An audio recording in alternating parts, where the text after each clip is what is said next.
Nous sommes le lundi 19 mars, il est 8h moins 8. Bonjour à vous si vous nous rejoignez. Bonjour Olivia. Vous êtes allée, vous, à la rencontre d'une femme d'exception, une grande militante pour les droits humains et notamment pour les droits des femmes. Ça n'est pas nouveau. Pour beaucoup, d'ailleurs, nous avons découvert son visage. C'était juste après les attentats du 13 novembre, hein, c'est ça ? Elle était dans la rue, elle déposait une fleur pour les victimes. Et là, une caméra lui avait tendu un micro et elle avait délivré un message de fraternité, d'amour, de vie. Elle avait redonné de l'espoir. Il y avait une vraie vague d'affection pour elle. Il y avait même eu une cagnotte sur Internet pour lui offrir des fleurs. C'est à ce moment-là qu'elle est devenue un symbole pour beaucoup. Et c'est quoi son nouveau combat aujourd'hui ? Son nouveau combat aujourd'hui, c'est contre l'excision en Afrique. Danielle Marian, c'est une militante. Elle est avocate, elle a toujours milité contre la torture, contre la peine de mort. Et là, elle vient de lancer une grande campagne sur Internet, sur le site GoFundMe, pour financer des bus. Ce seront des school bus américains qui vont être réaménagés. Ils vont circuler dans 10 pays pour faire reculer cette pratique ancestrale et barbare qu'est l'excision. Ça existait déjà du temps de l'Égypte ancienne. Figurez-vous, on a retrouvé une momie excisée. Aujourd'hui, ça concerne 200 millions de femmes et de fillettes.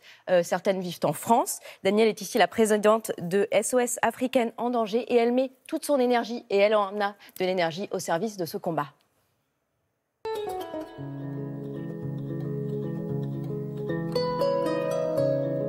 L'excision, c'est non seulement cette vision politique, l'homme torturera la femme et elle sera donc dans un état de soumission totale et elle souffrira tellement des rapports sexuels qu'elle n'aura pas envie d'avoir un amant et que l'honneur de la famille dont on nous bassine depuis des millénaires sera préservé.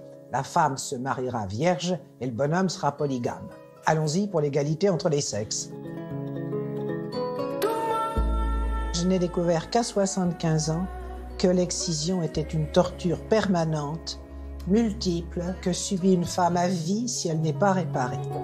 Les jeunes Français débarquent sur l'excision comme moi j'ai débarqué à 75 ans. Je leur dis, vous avez 60 ans d'avance sur moi, parce que vous avez 15 ans. Alors allez-y, à vous de jouer, parlez-en, on n'en parlera jamais assez.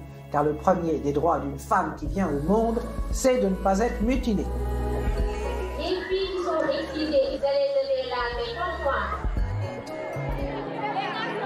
C'est très intéressant pour nous, de notre projet, de faire circuler des school bus en Afrique. Il y aura une partie qui va être le dispensaire.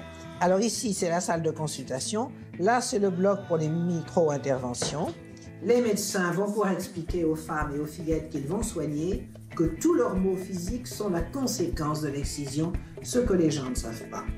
Et ici, c'est le cybercentre. Et donc, nous allons offrir aux jeunes dans les villages la Wi-Fi gratuite.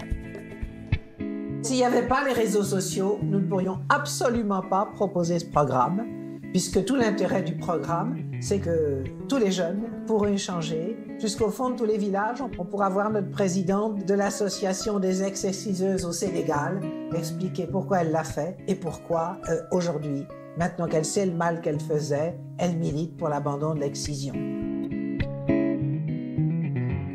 À une époque où nous avons la révolution MeToo et Balance ton porc, pour moi c'est une vraie révolution. Balance ton porc, c'est pas très élégant. Mais le viol, c'est pas élégant. Mais les propos salaces, c'est pas élégant. La main aux fesses, c'est pas élégant. Si enfin nous sommes une société qui commence à penser qu'il faut respecter le corps des femmes, on avance en égalité, on va peut-être enfin travailler à la fraternité, à s'aimer les uns les autres.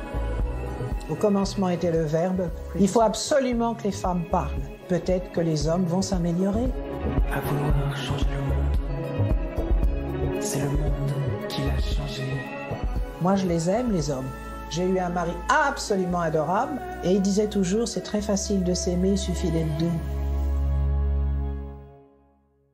Bravo. Reste à savoir où on retrouve cette campagne, Olivia. Sur GoFundMe, la campagne s'appelle Danielle Marian. Évidemment, c'est un projet ambitieux. Il faut beaucoup de dons pour la financer. On ne mesure pas pour la plupart ce qu'est l'excision.